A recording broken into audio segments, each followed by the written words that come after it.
Tudo começou como muitos acreditam que deveria começar: oração, jejum, louvor. Ele dizia amar a Deus.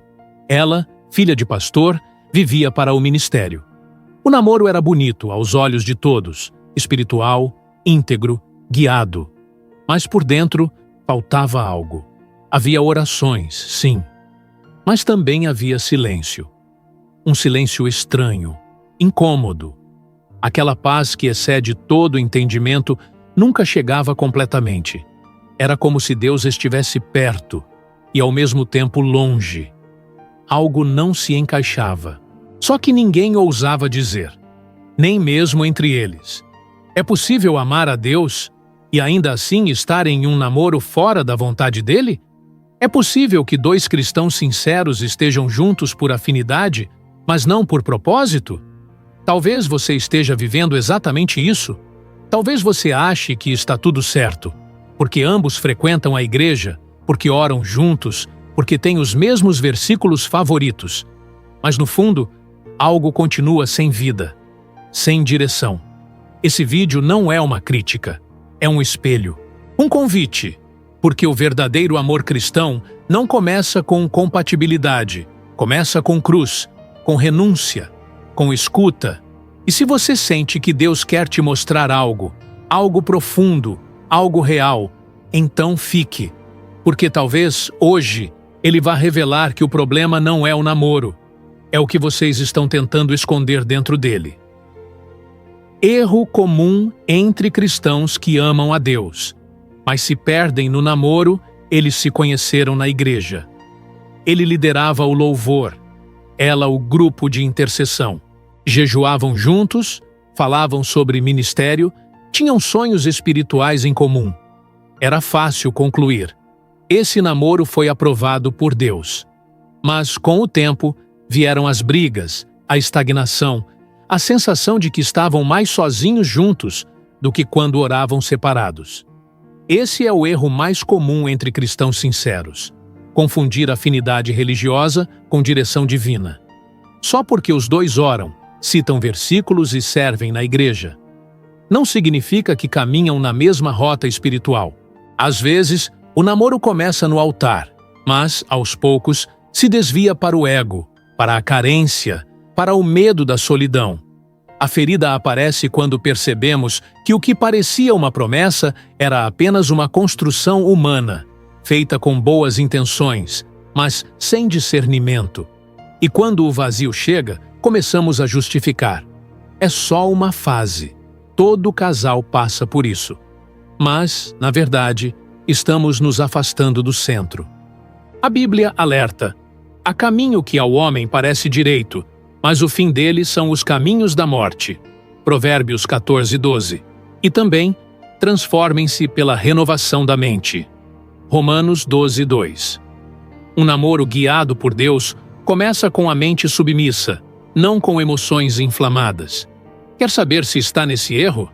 Observe os frutos. O namoro te torna mais humilde ou mais orgulhoso? Mais espiritual ou mais carnal? Mais em paz ou mais inquieto? Se você já sente que algo está desalinhado, ore com verdade. Senhor, se esse relacionamento não te glorifica, mostra-me, mesmo que doa, porque onde há rendição, sempre haverá direção. Cuidado com os sinais que Deus está mostrando. E você está ignorando Deus, raramente fala gritando. Ele fala antes, em sussurros. Mas quando o coração está apaixonado, e especialmente quando está carente, é fácil confundir silêncio com permissão e desconforto com luta espiritual. Muitos relacionamentos cristãos não falham por falta de oração, mas por excesso de surdez. Deus fala, alerta, confronta, mas o casal continua pedindo sinais, quando o Espírito já respondeu há tempos. Eles oram, sim, mas oram com medo da resposta e passam a chamar de provação aquilo que, na verdade, já é o fim de uma direção. Alguns sinais são claros: falta de paz persistente, discussões repetitivas, isolamento da comunhão cristã, sensação de estagnação espiritual. Às vezes, até conselhos de pessoas maduras ou sonhos perturbadores são ignorados, tudo em nome da esperança de que Deus ainda vai confirmar. Mas a palavra é direta. Não entristeçam o Espírito Santo. Efésios 4:30. Ignorar os alertas dele é escolher a confusão em vez da clareza. Faça agora 3 perguntas simples, mas profundas. Estou nesse relacionamento por carência ou por convicção? O que mais me atrai? O propósito ou o medo de estar só? Se Deus dissesse hoje, termine, eu obedeceria ou resistiria. Porque ouvir a Deus é fácil quando Ele diz o que queremos. Difícil é quando Ele aponta o que precisa morrer. Intimidade emocional e pureza no namoro. O silêncio da igreja. Muito se fala sobre pureza sexual no namoro cristão, mas há uma pureza que raramente é ensinada e que, quando violada, fere com igual profundidade: a pureza emocional. Há casais que se guardam no corpo, mas vivem completamente expostos na alma. Compartilham orações íntimas, traumas profundos, medos antigos, sonhos ministeriais, sem discernimento, sem aliança, sem cobertura. E sem perceber, criam um laço espiritual que parece inofensivo, mas que pesa como uma aliança quebrada quando o namoro termina. É por isso que tantos se sentem destruídos, mesmo sem nunca terem tido intimidade física, porque se entregaram emocionalmente, de forma total. E quando a relação acaba, é como se perdessem um pedaço da própria identidade. A Bíblia diz: sobre tudo o que se deve guardar, guarda o teu coração. Provérbios 4:23. Guardar o coração é mais do que evitar beijos ou toques. É entender que há um tempo para toda intimidade, inclusive a da alma. Pureza não é apenas o que você não faz, é o que você protege. E proteger a intimidade emocional é uma prova de amor muito maior do que a maioria imagina. Se você está em um relacionamento, pergunte: tenho me exposto mais do que deveria? Estou compartilhando feridas sem preparo para lidar com elas? Nossas orações nos conectam mais um ao outro, ou mais ao Senhor? Porque o amor que honra começa com limites. E quem aprende a guardar o invisível está sendo preparado para viver o eterno. Exercício devocional de 7 dias para discernimento espiritual. Você já orou para que o seu namoro dê certo? Mas já orou para saber se ele é, de fato, a vontade de Deus? Muitos casais buscam confirmação, mas não discernimento. Oram por bênçãos, mas fogem da verdade. Este exercício de 7 dias foi criado não para te dar respostas prontas, mas para te confrontar com perguntas que só o Espírito pode responder. Durante 7 dias, o casal deve fazer os exercícios separadamente. Nada de decisões precipitadas, nem orações conjuntas. Apenas escuta individual e verdadeira. Dia 1. Silêncio. Devocional. Fique 20 minutos em silêncio diante de Deus, sem pedir, sem falar. Apenas pergunte: Senhor, o que o Senhor pensa sobre esse relacionamento? Escreva tudo o que sentir. Dia 2. Palavra direcionada. Leia Provérbios 3, 5, 6. Reflita onde você tem confiado mais no próprio coração do que em Deus. Anote. Dia 3. Oração de entrega. Coloque o namoro no altar. Diga: se for teu, Senhor, confirma. Se não for, afasta com misericórdia. Dia 4. Escuta de conselhos. Converse com um pastor ou cristão maduro. Pergunte com humildade: o que você vê que talvez eu não esteja enxergando? Dia 5. Análise dos frutos. O que esse namoro tem gerado em sua vida? Paz ou confusão? Santidade ou distração? Alegria ou medo? Dia 6. Caminhada com Deus. Saia para caminhar sozinho, sem distrações. Permita que Deus fale na simplicidade do caminho. Dia 7. Compartilhamento. Com sinceridade, compartilhem o que Deus revelou. Não tentem convencer. Apenas exponham com verdade. Este exercício não foi feito para manter ou romper um namoro. Foi feito para revelar se ele está na luz ou na vontade humana. Relacionamentos guiados por Deus sobrevivem ao confronto. Os outros se desfazem, na verdade. E isso não é fracasso, é livramento. Do limite ao propósito. A 2, ela cresceu dentro da igreja.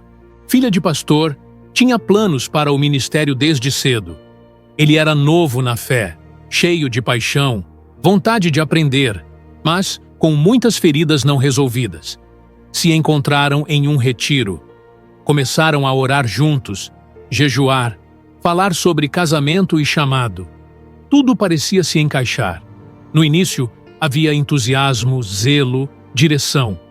Mas o tempo revelou outra verdade. As orações viraram discussões. O zelo se transformou em cobrança. E o namoro, que parecia promissor, começou a se tornar um fardo. Por fora, ainda pareciam fortes. Por dentro, estavam se despedaçando. No auge da crise, tomaram uma decisão inesperada. Parar de pedir sinais e começar a buscar arrependimento. Oraram separadamente, pedindo a Deus que revelasse o que havia neles que precisava ser curado, não o que havia no outro. Foi o começo da restauração. Descobriram que o problema não era o namoro, mas os corações adoecidos que sustentavam a relação. Orgulho, rejeições antigas, carência espiritual, expectativas irreais. Começaram uma jornada de cura, cada um individualmente. Procuraram aconselhamento, redefiniram as bases do relacionamento, pararam de orar para dar certo e começaram a orar por santidade.